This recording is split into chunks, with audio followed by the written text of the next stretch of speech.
कहानी कच्चाथीवू द्वीप की, जिसे इंदिरा गांधी ने श्रीलंका को दिया। क्या है पूरा मामला? कच्चाथीवू द्वीप, ये नाम आपने बीते कुछ दिनों में कहीं न कहीं तो सुना ही होगा। प्रधानमंत्री नरेंद्र मोदी ने कहा कि कांग्रेस ने अपने शासनकाल के दौरान इस द्वीप को लेकर समझौता कर लिया। नमस्कार, स्वागत है आपका भारत व्यू पॉइंट चैनल में। आज की वीडियो में हम जानेंगे कच्चाथीवू द्वीप का पूरा इतिहास और इसके अलावा भी भारत ने कई चीजें अपने पड़ोसी देशों को फ्री में दे दिया। इन चीजों पर देश का हक था, ऐसे भारत अपने डेवलपमेंट के लिए इस्तेमाल कर सकता था और स्ट्रेटेजिकली यह हमारे लिए काफी महत्वपूर्ण होता।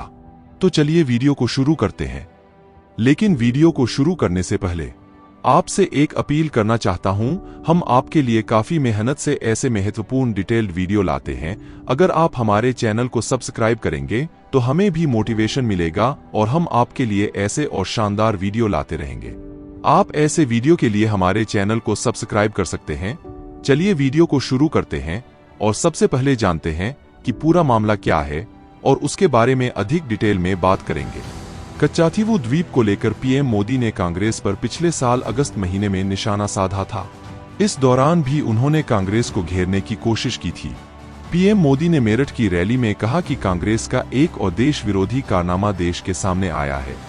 वहीं विदेश मंत्री एस जयशंकर ने भी इसको लेकर आज एक प्रेस कॉन्फ्रेंस की और इस मामले पर बयान जारी किया। तमिलनाडु में भारत के समुद्र तट से कुछ किलोमीटर दूरी पर श्रीलंका और तमिलनाडु के बीच समंदर में एक टापू है जिसका नाम कच्चाथीवू द्वीप है। कहाँ है कच्चाथीवू द्वीप? कच्चाथीवू द्वीप भारत श्रीलंका के बीच पाक स्ट्रेट में 285 एकड़ में फैला एक आइलैंड है। आसान भाषा में बताएं तो कच्चाथीवू द्वीप भारत और श्रीलंका के बीच समंदर के बीच स्थित है। इसकी लंबाई और चौड़ाई की अगर बात करें तो यह 1.6 किलोमीटर लंबा और 300 मीटर चौड़ा है। भारतीय तट से यह आइलैंड 33 किलोमीटर दूर है और रामेश्वरम के उत्तर पूर्व में स्थित है। वहीं श्रीलंका के जाफना से इसकी दूरी करीब 62 किलोमीटर दूर है और श्रीलंका के उत्तरी सिरे पर स्थित है। इस द्वीप पर केवल एक चर्च है जिसे 20वीं सदी में अंग्रेजों द्वारा बनवाया गया था। इस चर्च का नाम है सेंट एंथोनी। भारत और श्रीलंका दोनों ही देशों के पादरी इस चर्च का संचालन करते हैं। साल 2023 में इस द्वीप पर करीब 2500 लोग चर्च पहुंचे थे। दरअसल यह द्वीप निर्जन है, इसलिए यहां निवास कर पाना किसी के लिए संभव नहीं है। कच्चाथीवू द्वीप का क्या है इतिहास? दरअसल 14वीं शताब्दी में एक ज्वालामुखी विस्फोट हुआ था। इसी ज्वालामुखी से निकले लावा से इस द्वीप का निर्माण हुआ था। प्रारंभिक मध्ययुगीन काल में इस द्वीप पर श्रीलंका के जाफना साम्राज्य का कब्जा था, लेकिन इसकी कंट्रोल 17वीं शताब्दी में रामनाथ जमींदारी के हाथ में चला गया। रामनाथ जमींदारी रामनाथपुर से लगभग 55 किलोमीटर उत्तर पश्चिम में स्थित था। ब्रिटिश शासन के दौरान कच्चाथीवू द्वीप मद्रास प्रेसिडेंसी का भाग था। दरअसल इस द्वीप में अच्छी संख्या में मछलियां मिलती हैं। ऐसे में भारत और श्रीलंका की तरफ से पहली बार साल 1921 में इस द्वीप पर मछली पकड़ने की सीमा निर्धारित करने के लिए कच्चाथीवू द्वीप पर दावा किया गया। जब एक सर्वे कराया गया तो कच्चाथीवू को श्रीलंका में चिन्हित किया गया, यानी श्रीलंका का भाग बताया गया। ऐसे में ब्रिटिश प्रतिनिधि मंडल के समक्ष भारत ने रामनाथ साम्राज्य का जिक्र किया और उनके कच्चाथीवू द्वीप पर स्वामित्व का हवाला दिया। मामला लटका रहा, इसे कई बार चुनौती मिली और साल 1974 तक इस विवाद को सुलझाया नहीं जा सका। लेकिन फिर एक समझौता होता है। आइए जानते हैं कच्चाथीवू द्वीप को लेकर क्या समझौता हुआ था। कच्चाथीवू द्वीप को लेकर पीएम नरेंद्र मोदी द्वारा बार बार कांग्रेस पर निशाना साधा जा रहा है।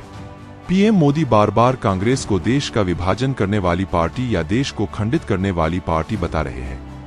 दरअसल साल 1974 में इंदिरा गांधी देश की प्रधानमंत्री थी। इस दौरान उन्होंने कई बार श्रीलंका के साथ कच्चाथीवू द्वीप के विवाद को सुलझाने की कोशिश की। इस समझौते के तहत एक हिस्से के रूप में, जिसे भारत श्रीलंकाई समुद्री समझौते के रूप में जाना जाता है, इंदिरा गांधी ने कच्चाथीवू द्वीप को श्रीलंका को सौंप दिया। इंदिरा गांधी को उस वक्त ऐसा लगा कि इस द्वीप का कोई भी रणनीतिक महत्व नहीं है। ऐसे में उन्होंने इस द्वीप को श्रीलंका सरकार को दे दिया। उन्हें ऐसा लगता था कि इस द्वीप पर भारत अपने दावे को खत्म कर श्रीलंका के साथ अपने रिश्ते मजबूत कर सकता है। हालांकि इस समझौते के तहत भारतीय मछुआरों को इस द्वीप पर मछली पकड़ने की अनुमति दी गई, लेकिन भारतीय मछुआरों के इस द्वीप पर मछली पकड़ने को लेकर विवाद अब भी जारी है। अब तक ये मुद्दा सुलझ नहीं सका है।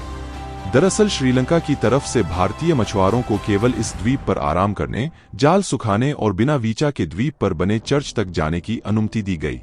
यानी भारतीय मछुआरों को इस द्वीप से संबंधित सीमित अनुमति दी गई थी।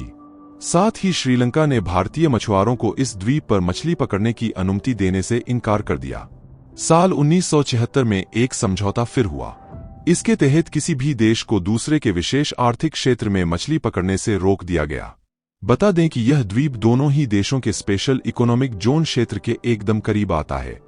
ऐसे में यह विवाद बना रहा।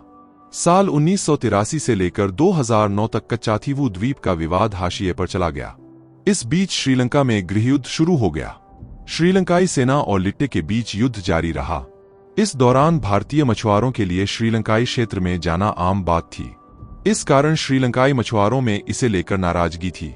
दरअसल भारतीय जहाज न केवल कच्चाथीवू द्वीप में जाकर ज्यादा संख्या में मछलियां पकड़ते थे, बल्कि वे श्रीलंकाई मछुआरों की जालों और नावों को भी नुकसान पहुंचाते थे। साल 2009 में जब जाफना में गृहयुद्ध समाप्त हुआ तो श्रीलंका ने अपनी समुद्री सुरक्षा को बढ़ाना शुरू कर दिया। इसके बाद से भारतीय मछुआरों पर लगातार कार्रवाई होने लगी। बता दें कि इस द्वीप पर आज भी जब मछुआरे मछली पकड़ने जाते हैं तो श्रीलंकाई सेना द्वारा उन्हें गिरफ्तार कर लिया जाता है। लेकिन अगर यह अभी भारत का हिस्सा होता, मतलब कि भारत के कंट्रोल में होता, तो भारतीय मछुआरे वहां पर आराम से मछली पकड़ सकते थे और भारत भी इंडियन ओशन में इसे स्ट्रेटेजिक लोकेशन के रूप में यूज कर सकता था। लेकिन एक गलत एग्रीमेंट और ये द्वीप भारत के हाथ से निकल गया। कई एक्सपर्ट का मानना है कि कच्चाथीवू द्वीप श्रीलंका को देना एक बड़ी रणनीतिक भूल थी। कच्चाथीवू एक छोटा सा द्वीप हो सकता है, लेकिन सीमाओं को लेकर भारत के प्रधानमंत्रियों की उदारता का एक लंबा रिकॉर्ड रहा है।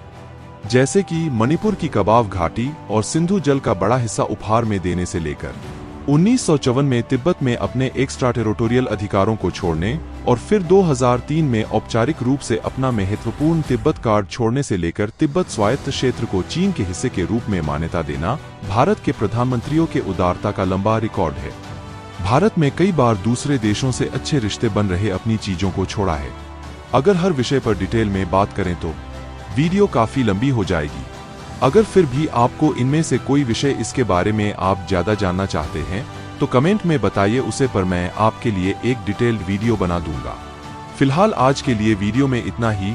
मिलते हैं अगले वीडियो में। ऐसे ही इंसाइटफुल नॉलेज के लिए हमारे चैनल से जुड़िए। और फिलहाल अगर आपको हमारा यह वीडियो पसंद आया तो वीडियो को लाइक करिए। अगर कोई सुझाव हो तो हमें कमेंट में बताएं। साथ ही चैनल को सब्सक्राइब करना मत भूलिएगा। मिलते हैं अगले वीडियो में। जय हिंद।